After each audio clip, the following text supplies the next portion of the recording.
Okay, what we're going to go over is the Peavey Escort series system. Depending on which ad you're looking at, it could be comprised of different things. The main focus of this is the Escort system itself, which has this unit, the speaker stands, cables, corded microphones, the speakers, all packaged into one roll-away unit. You either tip it, roll it, or pick it up like this. Once again, depending on which ad you're looking at, one person might have corded microphones, or maybe have mic stands, different colored corded mics, or another person might opt to get a laptop stand, put it in the back, put wireless mics.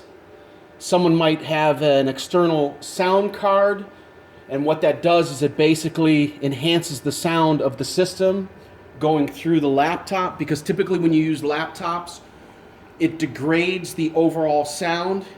Best way we know how to describe that is to say, if you played a CD versus a computer, the CD would sound most often better coming straight from the signal of the player. Okay, this system right here is the Peavey Escort6000 series, not to be confused with the cheaper ones. They actually have a few cheaper ones, including the 5000 series and the 3000 series, which are comprised of less power and less features. What I'm going to do is go over this mixer from right to left. These three knobs are your master knobs. This is basically just left and right. Typically keep it right at center. This is if you plug up a monitor, and even though you can't see it, there's a monitor input right back here that you could plug up. And the two master cables are plugged up right here in the center, and then they go to the front of your speakers. In order to keep this super compact, they have certain cables with it. They're only about 20 to 25 feet long. If you end up wanting longer cables, get couplers and extend it. But the whole focus of this system was to be able to have it self-contained, where you could open up the lids, put a couple microphones in there, 2-3 mics, put your cables over here, fold up your speaker stands and put them in the back here, and then strap them down. It has a Bluetooth antenna, which you'll take off when you're not using it, although if you're able to put it in here without it obstructing anything, you could keep it in there. So going back here, you'll notice that we have the master set right around 12 o'clock. Typically between 10 and 12 o'clock is the settings that I would personally use. You could try it different ways, just make sure you do not drive the system to distortion. Above this is an EQ.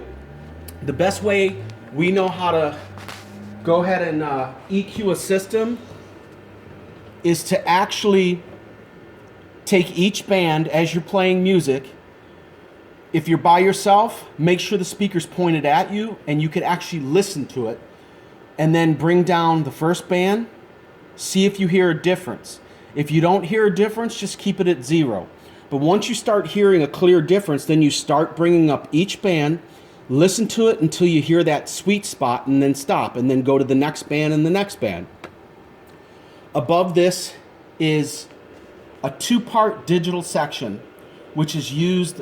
The left side controls a USB player, and you'll notice up here it has a USB where you can put the thumb drive, and when the button's pushed in, that's going with the USB, and this handles controlling the USB volume and EQ. You could go ahead and go into different folders, pick what you want, play. And then the other thing that this does is it controls your reverb.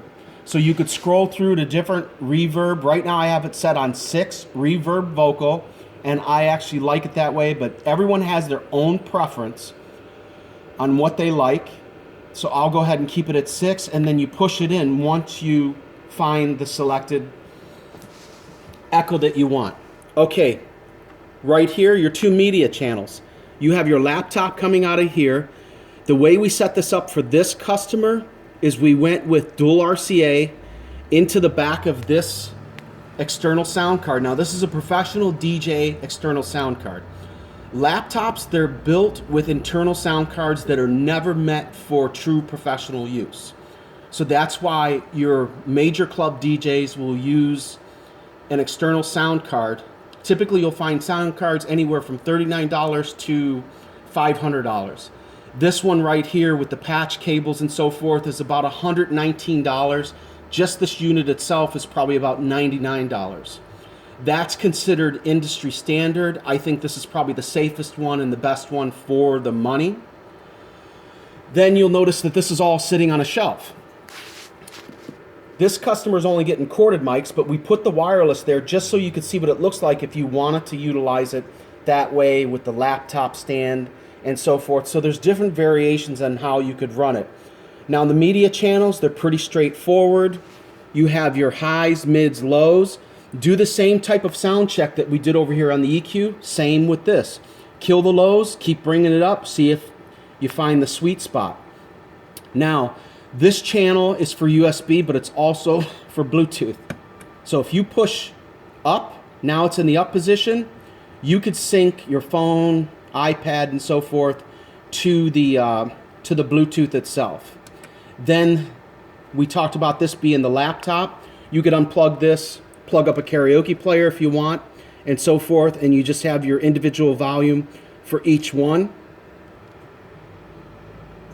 Now the other channels, the easiest way to remember this board is to say, once you learned one, you know 1 through 7. And they're pretty straightforward. Up here are XLRs and 1/4 inch.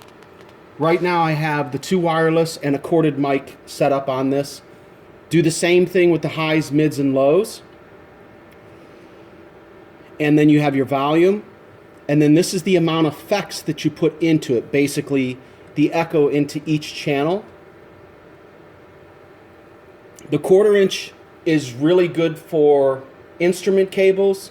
You could not only hook up microphones, you could hook up a keyboard, a guitar, and so forth, whether it be acoustic, electric, and go ahead and practice on it. You could have a small band go on this. And then going back over here, I did miss this. This is also an 1/8 inch plug that you could use to hook up an iPod. And that means whichever one you're using, it's going to go ahead and recognize it, just as long as you're only playing one of them at a time.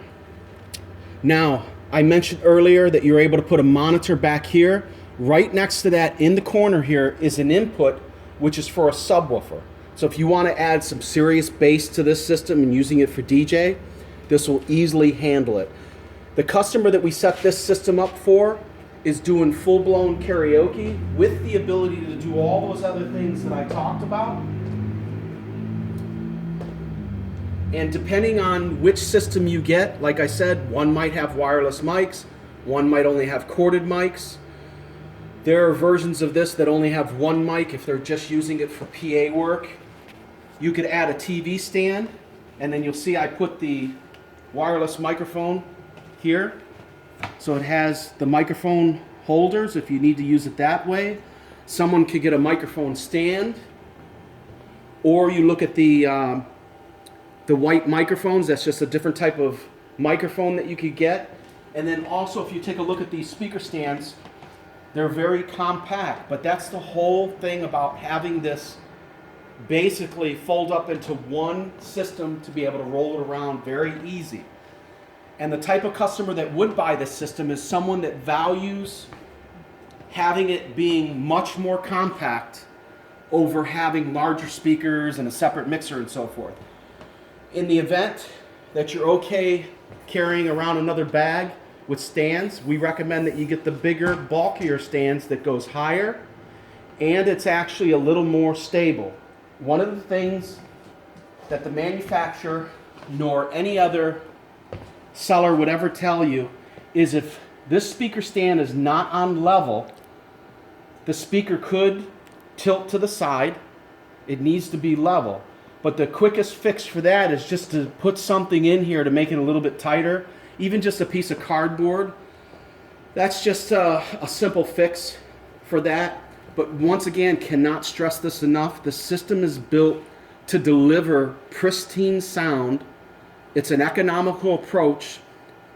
A lot of people will use this for cafes, schools, street performers, restaurants, small karaoke events. Our shop is an old bar from the 1940s, and we're going to go ahead and spin around and take a quick look at the entire room.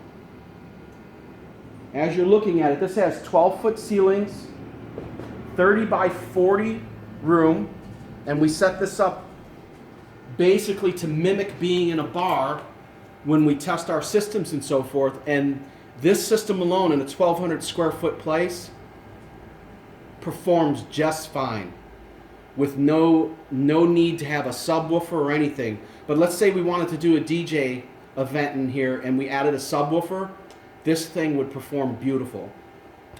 Pretty straightforward. If you have any questions with regards to the system, any suggestions and so forth, feel free to leave comments for us.